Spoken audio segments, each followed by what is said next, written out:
ព័ត៌មានទី4នេះគឺខ្ញុំដកស្រង់ពីសារព័ត៌មាន Bloomberg បាទសារព័ត៌មាន Bloomberg បានឲ្យដឹងថាខាងប្រទេសថៃហ្នឹងគឺខិតខំប្រឹងប្រែងយ៉ាងណាប្រើប្រាស់ចាក់ការចរចាឬក៏កិច្ចព្រមព្រៀងសន្តិភាពដែលលោកប្រធានាធិបតី Donald Trump បានជួយសម្របសម្រួលនេះធ្វើជាមូលដ្ឋានដ៏រឹងមាំមួយសម្រាប់ការចរចាឲ្យបានពន់គយទៀតជាងមុនបាទគឺបើតាមលោក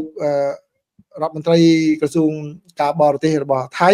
បាននិយាយថាថៃគឺមានគោលបំណងទាញយកនៅផលប្រយោជន៍ពីការខិតខំប្រឹងប្រែងដើម្បីសន្តិភាពរបស់ខ្លួនជាមួយនឹងប្រទេសកម្ពុជាហ្នឹងធ្វើជាប្រធានបទមួយបាទដើម្បីចរចាជាមួយលោកត្រាំពីព្រោះលោកត្រាំលោកពេញចិត្តនឹងការរៀបចំឲ្យមានសន្តិភាពនេះបាទហើយធ្វើយ៉ាងណាក៏ជារការហ្នឹងធ្វើឲ្យទំនាក់ទំនងរវាងប្រទេសថៃជាមួយនឹងសហរដ្ឋអាមេរិកបានល្អប្រសើរឡើងដែរ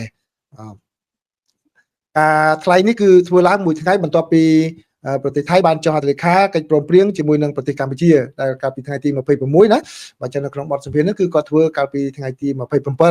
បាទសារព័ត៌មាន Bloomberg តែផ្សាយនៅថ្ងៃនេះគឺលោកសៀស័កភួងកើតកែវ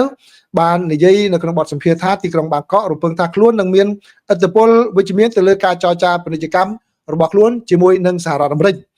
លោកសៀស័កបានបន្ថែមថាចាប់តាំងពីយើងចាប់ផ្ដើមការចរចាជាមួយនឹងប្រទេសកម្ពុជាដែលសម្របសម្រួលដោយសហរដ្ឋអាមេរិកយើងតែងតែនិយាយថាយើងសង្ឃឹមថាសហរដ្ឋអាមេរិកនឹងពិនិត្យមើលលើបញ្ហាពន្ធគយផងដែរ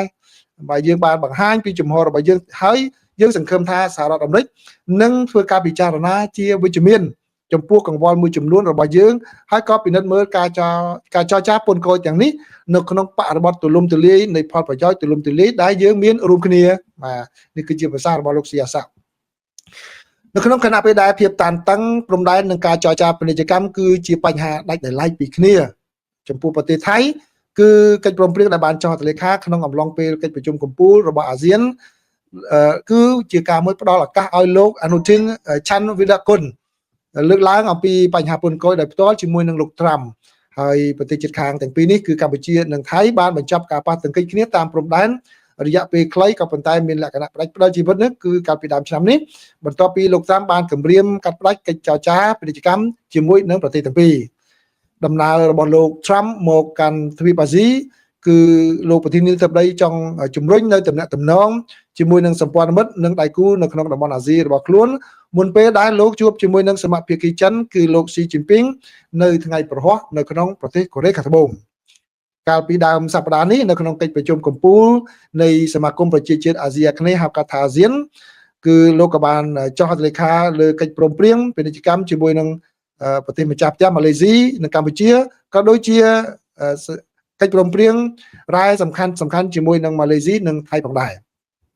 បន្ទាប់មកលោកប្រធានាធិបតីបានធ្វើដំណើរទៅកាន់ទីក្រុងតូក្យូ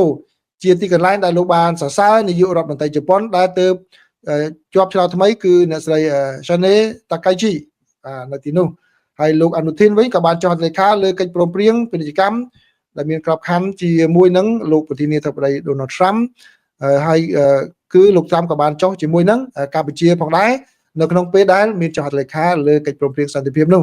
បាទព័ត៌មានលម្អិតសំខាន់នោះរួមមានការបន្ធូរបន្ថយពន្ធគយចំនួន 19% របស់លោកត្រាំដែលគេត្រូវបានចរចាក្នុងពេលកន្លងមកហើយលោកសៀស័កគឺលោករដ្ឋមន្ត្រីមើលឃើញថានោះជាឱកាសមួយដើម្បីកំណត់ទំនាក់ទំនងរបស់ប្រទេសថៃជាមួយនឹងសហរដ្ឋអាមេរិកឡើងវិញផងដែរលោកបាននិយាយថាបញ្ហាប្រឈមសម្រាប់ទីក្រុងបាងកកគឺការស្វែងរកនៅវិស័យថ្មីដែលមានផលប្រយោជន៍រួមជាមួយនឹងសហរដ្ឋអាមេរិកខណៈពេលដែលកំពុងធ្វើឲ្យមានតុល្យភាពនៃទំនាក់ទំនងរបស់ខ្លួនជាមួយនឹងប្រទេសចិនផងដែរដែលជាដៃគូពាណិជ្ជកម្មធំបំផុតរបស់ប្រទេសថៃអ្នកការទូតរូបនេះដែលមានបទពិសោធន៍ជាង4ទសវត្សរ៍នឹងបានចូលកាន់តំណែងកាលពីខែមុនបានកត់សម្គាល់ថាមធ្យោបាយដែលអាចកើតមានរួមមានការប្រែប្រួលអាកាសធាតុសុខភាពនិងឧក្រិដ្ឋកម្មឆ្លងដែនដែលជាបញ្ហាដែលមានការព្រួយបារម្ភកាន់តែខ្លាំងឡើងសម្រាប់ទីក្រុង Washington ដោយសារតែប្រតិបត្តិការឆៅបោកនៅក្នុងតំបន់លោកបានបន្ថែមថាអនុសារណៈនៃការយោគយល់គ្នាលើរ៉ាយសំខាន់ដែលបានចុះហត្ថលេខាជាមួយនឹងសហរដ្ឋអាមេរិកនៅក្នុងអំឡុងដំណើរទស្សនកិច្ចរបស់លោកត្រាំមានសក្តានុពលក្នុងការជួយប្រទេសថៃឲ្យអភិវឌ្ឍវិស័យទាំងអស់នេះលោកបានមានប្រសាសន៍ថាគឺមានរឿងកិច្ចការជាច្រើនដែលមានសារៈសំខាន់ដែលយើងនៅមានដែលយើងអាចធ្វើបានក្នុងនាមជាដៃគូដ៏សំខាន់របស់សហរដ្ឋអាមេរិក ប្រទេសថៃគឺជាសម្ព័ន្ធមិត្តសន្ធិសញ្ញាមួយក្នុងចំណោមសម្ព័ន្ធមិត្តសន្ធិសញ្ញាចំនួន2របស់សហរដ្ឋអាមេរិកនៅអាស៊ីអាគ្នេយ៍ដោយសន្ធិសញ្ញាទីក្រុងម៉ានីលឆ្នាំ1954គឺជាមូលដ្ឋានគ្រឹះនៃទំនាក់ទំនងសន្តិសុខរបស់ពួកគេនិងសន្ធិសញ្ញាមិត្តភាពឆ្នាំ1966ដែលផ្ដល់លក្ខខណ្ឌវិនិយោគអំណោយផលសម្រាប់អាជីវកម្មរបស់សហរដ្ឋអាមេរិកដោយជួយបង្កើតវិស័យផលិតកម្មដែលបានជួយជំរុញកំណើនសេដ្ឋកិច្ចក្នុងអំឡុងសង្គ្រាមវៀតណាមប្រទេសថៃបានផ្ដល់សិទ្ធិឲ្យយោធាសហរដ្ឋអាមេរិកប្រើប្រាស់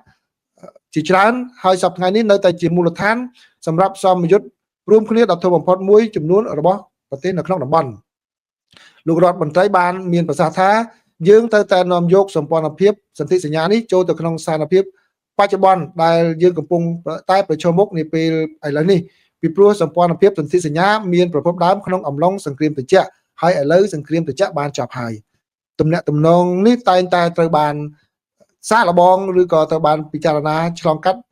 តាមរយៈរដ្ឋប្រហារជាច្រើននៅក្នុងប្រទេសថៃនិងការតវ៉ាតាមដងផ្លូវនានាខណៈដែលរដ្ឋាភិបាលដែលគ្រប់គ្រងដោយយោធាបានចាត់វិធានការបង្ក្រាបចលនាគ្រប់គ្រងលទ្ធិប្រជាធិបតេយ្យដែលបង្កើតឲ្យមានចលាចលម្ដងហើយម្ដងទៀតដែលជះឥទ្ធិពលដល់សេដ្ឋកិច្ចរបស់ប្រទេសថៃលោកស៊ីអាសាបានមានប្រសាសន៍ថាជំហានដំបូងគឺការធ្វើវិសោធនកម្មរដ្ឋធម្មនុញ្ញដែលបានអនុម័តក្រោមរដ្ឋាភិបាលដែលគ្រប់គ្រងដោយយោធាប្រទេសថៃក៏ត្រូវគ្រោងនឹងធ្វើការបោះឆ្នោតជាតិនៅក្នុងខែខាងមុខនេះផងដែរអ្នកការទូតរូបនេះបាននិយាយថាគឺអ្វីដែលយើងធ្លាប់មានក្នុងពេលអតីតកាលជាមួយនឹងសហរដ្ឋអាមេរិកកាលពី20-30ឆ្នាំមុនគឺវាខុសគ្នាព្រោះឥឡូវនេះដូចជាប្រទេសថៃដូចជាមិនសូវជាប្រទេសសំខាន់នៅក្នុងក្រសែភ្នែករបស់សហរដ្ឋអាមេរិកទៀតនោះទេហើយនោះដោយសារតែនយោបាយរបស់ប្រទេសថៃនឹងមិនសូវមានភាពថិតថេរហើយវាសំខាន់ផងដែរដែលប្រទេសថៃត្រូវតែព្យាយាមដោះស្រាយបញ្ហានយោបាយរបស់យើងនិងធ្វើឲ្យនយោបាយរបស់យើងនឹងវិលត្រឡប់មកតាមផ្លូវត្រឹមត្រូវវិញនេះហើយជាអ្វីដែលរដ្ឋាភិបាលរបស់លោកកំពុងតែព្យាយាមធ្វើបាទនេះគឺជាសេចក្តីរាយការណ៍របស់ Bloomberg ហើយសារព័ត៌មានថៃបានបញ្ជាក់ព័ត៌មានមួយជាការធ្វើបច្ចុប្បន្នភាពហើយខ្ញុំសូមជម្រាបជូនប្រិយមិត្តផងដែរកាលពីម្សិលមិញបាទម្សិលមិញសារព័ត៌មាននៅខាងប្រទេសម៉ាឡេស៊ីបានរាយការណ៍ថាលោកប្រធានាធិបតី Donald Trump បានអនុម័តពន្ធគយ 0% សម្រាប់ទៅលើផលិតផលឧស្សាហកម្មកសិកម្មមួយចំនួនបាទសម្រាប់ម៉ាឡេស៊ីថៃហើយនិងកម្ពុជាប៉ុន្តែលោកស្រីរដ្ឋមន្ត្រីក្រសួងពាណិជ្ជកម្មថៃទើបតែមកដល់ប្រទេសវិញលោកស្រីបាននិយាយថាការចរចានោះគឺមិនបានជោគជ័យទេគឺប្រទេសថៃនៅតែត្រូវបង់ពន្ធចំនួន 19% ដដែលគឺមិនបានផលិតផលមួយចំនួនថា 0% សម្រាប់ម៉ាឡេស៊ីកម្ពុជានិងថៃនោះគឺអត់ទាន់បាននៅឡើយទេណាបាទនេះគឺជាការមួយដែលលោកស្រីបំភ្លឺបន្ថែមទៅនឹងសេចក្តីរាយការណ៍របស់សារព័ត៌មានម៉ាឡេស៊ីបាទដែលបាននិយាយបាទដែលបានរាយការណ៍ក្នុងកាលពីថ្ងៃម្សិលមិញថាបានសម្រេចហើយនោះប៉ុន្តែឥឡូវនឹងនៅទេនៅកំពុងតែចរចាអត់ទាន់បាន final ទេបាទអញ្ចឹងខាងកម្ពុជាខ្ញុំអត់ទាន់បានឮដែរណាខាងកម្ពុជាអត់ទាន់បានឮដែរក៏ប៉ុន្តែបើយោងតាមខាងសេតាវិមានខ្ញុំមើលពីខាងសេតាវិមានវិញទេពេលដែលខ្ញុំចូលទៅមើលគឺសេតាវិមានក៏អាប់ដេតទៅពាក្យថា potential 0% បាទគឺមានលទ្ធភាពនឹងឲ្យដល់ 0% សម្រាប់កម្ពុជាអញ្ចឹងណាបាទអញ្ចឹងសម្រាប់កម្ពុជាអញ្ចឹងខ្ញុំសូមបញ្ជាក់ម្ដងទៀតទី1គឺសារព័ត៌មានម៉ាឡេស៊ីផ្សាយខ្ញុំយកមកជម្រាបជូនហ្នឹងគឺថាម៉ាឡេស៊ីគាត់ថាបានហើយកម្ពុជាម៉ាឡេស៊ីនិងថៃបាន 0% ហើយណាក៏ប៉ុន្តែឥឡូវនេះម៉ាឡេស៊ីក៏មិនទាន់បញ្ជាក់យ៉ាងម៉េចដែរបើជាម៉ាឡេស៊ីគេបានមុនយ៉ាងម៉េចមិនដឹងហើយខាងឥណ្ឌូនេស៊ីក៏ព្យាយាមដែរពេលហ្នឹងណាបាទឥឡូវគឺរដ្ឋមន្ត្រីក្រសួងពាណិជ្ជកម្មរបស់ថៃបានចេញមកនិយាយថាអត់បានជោគជ័យទេសម្រាប់ប្រទេសថៃបាទគឺនៅ 19% ដដែលដោយឡែកខាងកម្ពុជាគឺក៏ខ្ញុំអត់ទាន់ឮចូលខាងរដ្ឋាភិបាលកម្ពុជាលោកប្រកាសដែរបាទតែខ្ញុំទៅមើលនៅខាង White House គឺនៅក្នុងឯកសារដើមគាត់នៅថាប្រើពាក្យថា potential 0% អាចមានលទ្ធភាពនឹងទទួលបាន 0% បាទអញ្ចឹងនេះគឺយ៉ាងម៉េចខ្ញុំអាប់ដេតធ្វើបច្ចុប្បន្នភាពជូនប្រិយមិត្តប៉ុណ្ណឹងបាទបើសិនជាយ៉ាងណាយ៉ាងណីក៏យើងនឹងរងចាំទៀតអាចនឹងមានពួកគាត់ថា potential 0%អាចមានលទ្ធភាព 0% ប៉ុន្តែអាចនឹងមានចំណុចណាមួយដែលសហរដ្ឋអាមេរិកនៅត្រូវការទៀតយ៉ាងម៉េចបាទអញ្ចឹងគឺយើងនឹងរងចាំមើលទាំងអស់គ្នាដែរណាបាទដូចខ្ញុំបានជម្រាបចឹងបើខ្ញុំដឹងប៉ុណ្ណាខ្ញុំជម្រាបជូនប៉ុណ្ណឹងមិនផ្ដល់នៅក្តីសង្ឃឹមខ្លាំងៗទៅដល់ប្រិយមិត្តទេបាទ